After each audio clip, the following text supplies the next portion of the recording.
Vamos a Medio Oriente porque Israel lanzó al fin el esperado ataque de represalia contra Irán. Fue de todos modos un ataque bastante limitado contra algunas instalaciones fundamentalmente militares y que habría dejado 4 fallecidos en Irán. De todas maneras, se considera que es una escalada en el conflicto entre Irán e Israel, mientras las tensiones aumentan en Medio Oriente y Estados Unidos y sus aliados refuerzan las defensas a la espera de que este conflicto termine. Varias explosiones sacudieron Teherán, la capital de Irán, luego de un ataque premeditado por parte del ejército de Israel durante la madrugada de este sábado.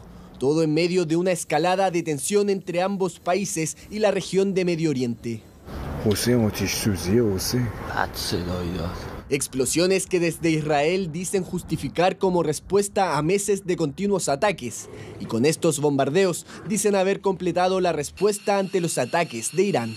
En respuesta a los meses de continuos ataques del régimen de Irán contra el Estado de Israel, en estos momentos las fuerzas de defensa de Israel están llevando a cabo ataques precisos contra objetivos militares en Irán.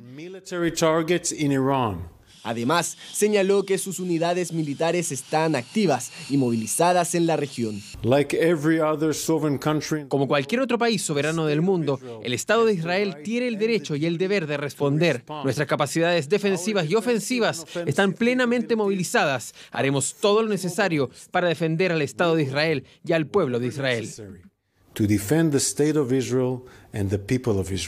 El ataque aéreo realizado por Israel contra Irán tenía como objetivo bases militares ubicadas en Teherán, Jesusstán e Ilam, que se dedicaban a la fabricación y lanzamiento de misiles.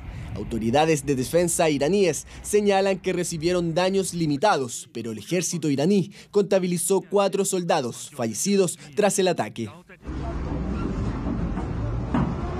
También las autoridades iraníes no tardaron en responder ante el ataque y el número de fallecidos de sus soldados. Nos reservamos plenamente el derecho de responder debidamente a esta agresión, que no puede separarse del genocidio israelí en Gaza y del derramamiento de sangre en el Líbano. El mundo debe unirse contra esta amenaza a la paz común y a la seguridad internacional. Ataque de Israel contra Teherán que se esperaba hace algunas semanas, pues a inicios de octubre Irán lanzó cerca de 200 proyectiles contra su territorio. Cabe recordar que Israel libra una guerra contra el movimiento islamista palestino Hamás en la Franja de Gaza y contra el grupo islamista Hezbollah en el Líbano, por lo que las tensiones entre estos países continúan. Bueno, vamos ahora a las noticias internacionales. Estamos junto a Soledad Agüero, que la estamos viendo ahí en pantalla. Sí, ¿cómo están? Claro, porque están pasando cosas importantes también en el resto del mundo. Llevábamos un mes esperando cuál iba a ser la respuesta de Israel frente a los últimos ataques del 1 de octubre de Irán sobre Israel. Y durante esta madrugada dieron su respuesta. Fue un ataque que describieron como un ataque extenso pero preciso en respuesta a lo que ellos denominaron meses de ataques por parte del régimen iraní contra Israel. Se sabe que los daños que dejaron estos ataques fueron daños limitados, que estuvieron enfocados sobre todo en fábricas de misiles, pero ya se actualizó la cifra de fallecidos, porque en un comienzo se hablaba de al menos 2 víctimas fatales y ahora ya se aumentó esa cifra y son 4 soldados iraníes que murieron debido a esta última acción por parte de las fuerzas de defensa de Israel.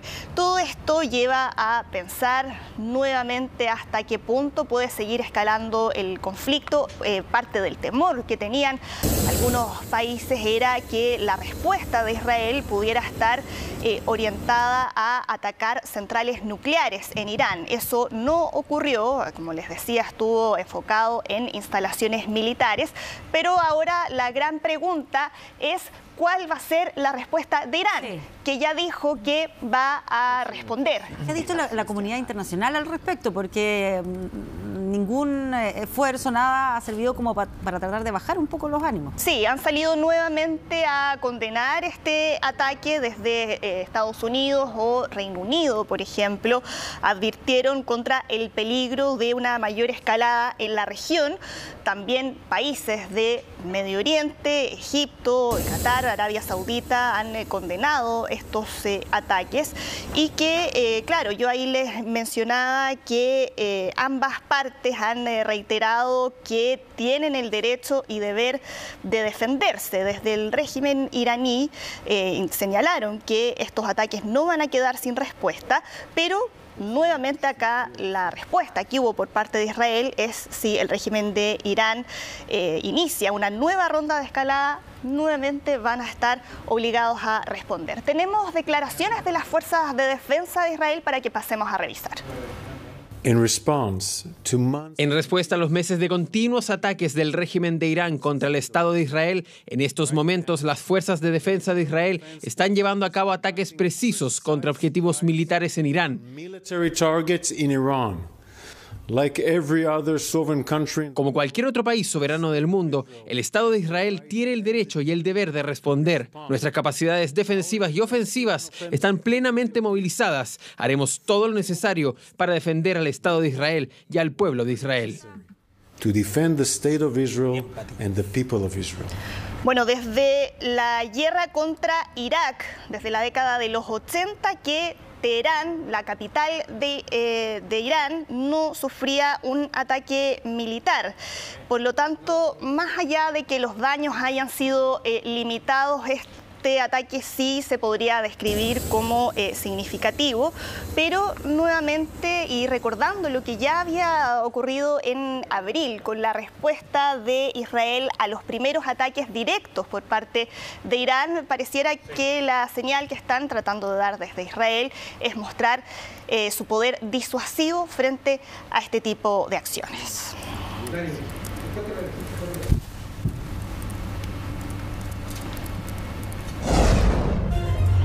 Dentro de algunos días vamos a estar enfocados en el proceso electoral que se viene en Estados Unidos el 5 de noviembre y con una aparición que se venía comentando durante esta semana porque se esperaba que la cantante Beyoncé apareciera en el escenario del último acto de campaña de Kamala Harris. Estuvo además acompañada de Kelly Rowland, una de sus compañeras en Destiny's Child, y con este acto que se realizó en Texas, que sabemos que es un estado que es bastión del Partido Republicano, pero Beyoncé es nativa de ese estado, ella es nativa de Houston y por eso estuvo ahí presente para dar su respaldo a Kamala Harris en una actividad en la cual el tema central fue el derecho al aborto, que ha sido uno de los temas más relevantes de esta campaña y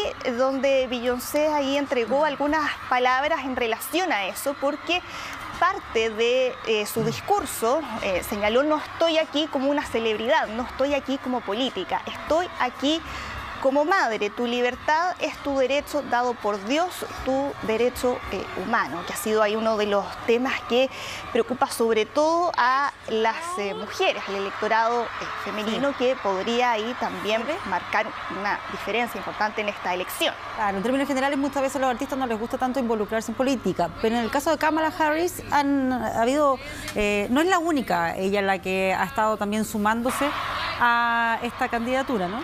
Sí, sí, veíamos ayer a Bruce Springsteen, por ejemplo, participando de un acto en Georgia, que es uno de los estados claves, y en este caso era muy esperada también la aparición en algún momento de Beyoncé en la campaña, porque recordemos que le dio los derechos a Kamala Harris para que utilizara una de sus canciones, que es Freedom, que es el himno de campaña de Kamala Harris. Artistas tenemos que ya han salido públicamente a apoyarlo? Eminem, sí, Taylor Swift dijo que la apoyaba, también, ahora Beyoncé, Bruce Springsteen, tengo entendido que Stevie Wonder también lo hizo en su momento. Claro, estuvo en la convención demócrata y estuvo además cantándole hace poco el cumpleaños a Kamala Harris, esta misma semana, que lo había celebrado ahí en una de las actividades en la recta final y en la que el mismo Stevie Wonder estuvo ahí cantándole feliz cumpleaños, ya cumplió además 60 años, pero claro, si uno compara además la cantidad de artistas que le han salido a prestar su apoyo, es muy superior a las celebridades que están ahora detrás de la campaña de Donald Trump, que es algo que ya lo hemos visto en otras elecciones en las que el mundo de Hollywood está más bien alineado con el Partido Demócrata. Y van a continuar ahora haciendo campaña en los estados que van a ser decisivos en esta elección, y hemos conocido además encuestas que dan cuenta de lo ajustada que se espera esta votación, porque están empatados en un 48% según una encuesta del New York Times con el Siena College. Aquí sí hay que tener siempre presente, para que entendamos cómo funciona el proceso electoral en Estados Unidos, que más que las preferencias a nivel nacional hay que ver lo que va a ocurrir en los 7 estados que van a inclinar la balanza a uno u otro bando. Pero claro, ahí si uno ve las encuestas que ha habido al electorado general a lo largo del país, se ve que Donald Trump ha logrado ahora alcanzar el porcentaje de Kamala Harris. ¿Se acuerdan que cuando Kamala Harris se anunció su candidatura después de que Joe Biden se retirara de la contienda, se había ampliado en parte la diferencia entre Kamala Harris y Donald Trump, pero ahora se ha visto cómo se han ido estrechando?